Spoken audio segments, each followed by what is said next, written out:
I stood on a street in a busy town watching some men tear a building down. With a heave-ho and a lusty yell, they swung a large beam and the side walls fell. And I asked the foreman, are these men skilled as the men you would use if you wanted to build? He said, no, my son, no indeed, just common laborers is all I need. And I thought as I went on my way, which one of the roles do I try to play? Do I build people's lives with skill and care, measuring each deed with a rule and a square? Or am I one who roams around, only content when I'm tearing others down? I'm tired of people tearing down America. I'm tired of others using the race card to tear down those who oppose the policies of this current administration. And I'm tired of people who tear down our country because of slavery, while ignoring the fact that America wasn't the only country that had slaves. Spain had slaves, Portugal had slaves, Great Britain had slaves, Brazil had slaves, Africa had slaves, and many of the Muslim countries had slaves long before there was ever a country called the United States of America. And despite these truths, those who play the race card never refer to any of these other countries as being racist nations. If the truth were told about our country and our history, they would say long before Lincoln ever occupied the White House, whites had already outlawed slavery in Rhode Island, Vermont, Pennsylvania, Massachusetts, New Hampshire, Connecticut, New York, New Jersey, Maine, Michigan, Wisconsin, Ohio, Kansas, Oregon, California, and Illinois. And the only states that continued to practice slavery when Lincoln stepped in the White House were those states that were controlled by the Democratic Party. The party of Jesse Jackson, Al Sharpton, Barack Obama, and the NAACP.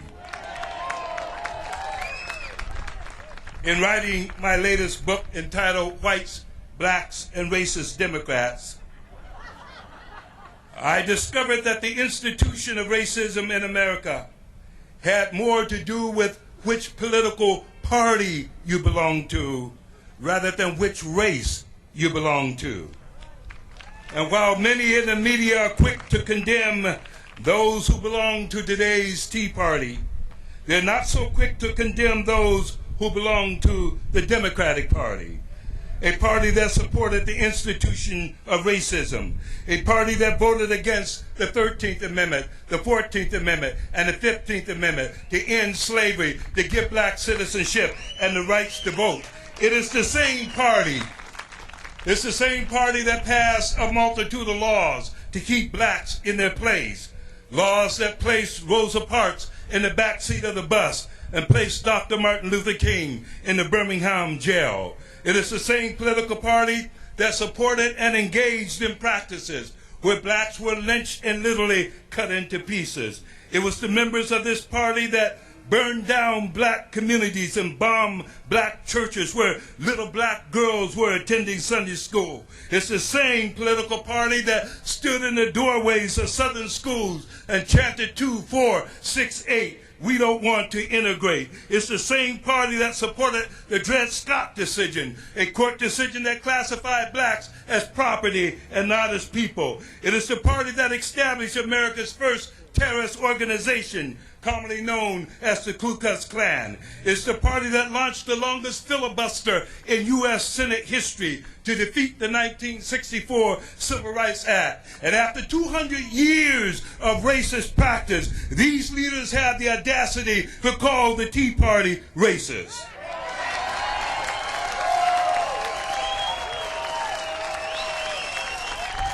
I'm tired today. I'm tired of these people playing the race card and putting down America, putting down whites without recognizing the truth about our history, recognizing the fact that in 1611, 175 years before the Emancipation Proclamation was introduced and signed, white citizens of Germantown, Pennsylvania had already outlawed slavery. I'm surprised that they don't ever talk about that in 1711, 75 years before we even became a nation, whites passed more anti-slavery legislation, but their legislation was overturned by the British Crown. When you study the history of racism, you will find that this political party that's always criticizing and calling other people racist have a history of racism unprecedented in the entire world.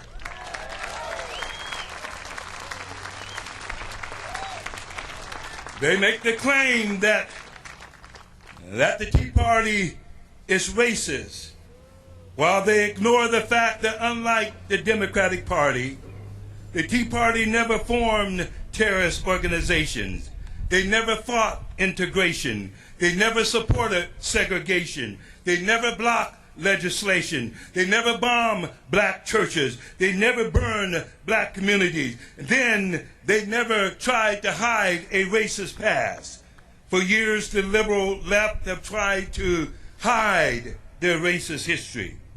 But the veil was lifted on December 10th, 2004, when a group of blacks filed a class action lawsuit against the Democratic Party and demanded that they issue an apology to African Americans.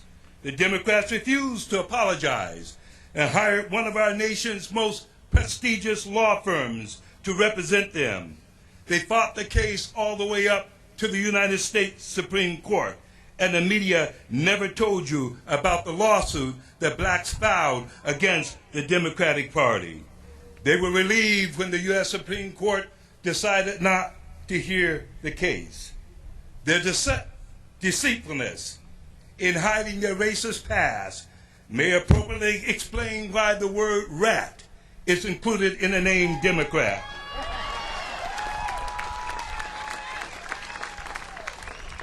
My dear brothers and sisters, the next time these left-wing liberals lift their liberal lips and call you racist simply because you're white and on the right, you tell them, we know your history, so be careful of the words you say. Keep them soft and sweet. You'll never know from day to day which ones you'll have to eat. God bless you.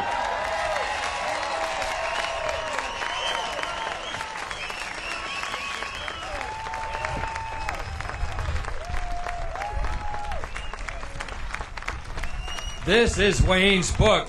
This is why I personally wanted him here today, because he has done his homework. He has searched the history. Everything he's telling you is based on absolute fact. Now, I know this is stunning to Democrats who are here with us today, and we want you to know nobody's accusing you of any of these things that Wayne has been talking about, and no any more than we want Tea Party folks to be accused of racism. A lot of these things we simply don't know. We don't know about our past. We don't know about some of the things that we ought to know about. And that's why we've got to become more informed so we can vote more intelligently. This is the entertainment capital of the world. It may amaze you to know that not only are there many writers, directors, actors, producers, executives who are conservatives in this town, there are, and we're going to hear from two producers today, very bravely speaking out in spite of the fact that their peers in this business don't like it and may not like them. But this guy has been out in front for a long time. Let's welcome a noted Hollywood producer, Lionel Chetwynd.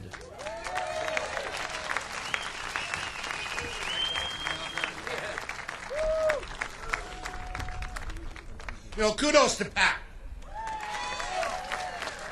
Wouldn't be here without this.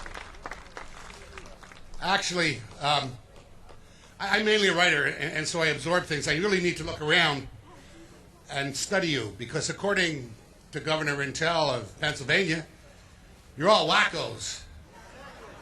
You're crazies.